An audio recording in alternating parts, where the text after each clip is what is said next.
البرلمان متوقف حاليا، البلد شبه مفلس، وبإعلان عن زيادة على الرواتب بنسبة 400%.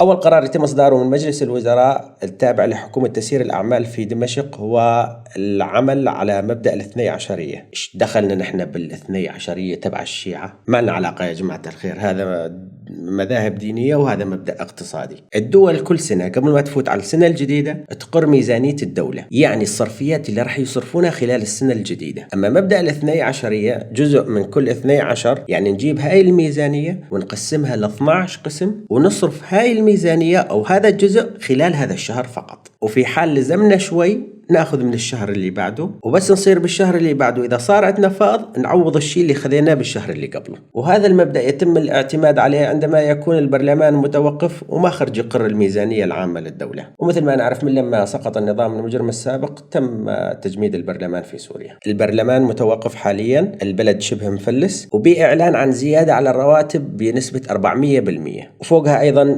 بتخفيضات جمركية وتخفيضات ضريبية أيضا. فالقرارات متضاربة ببعضها، تزيد الرواتب فأنت تحتاج كتلة مالية أكثر، من وين بدك تأمنها إذا أنت خفضت الضرائب وخفضت الجمارك؟ بدنا نستنى لحتى نشوف الوضع شلون ماشي، وإن شاء الله الأمور ماشية لخير.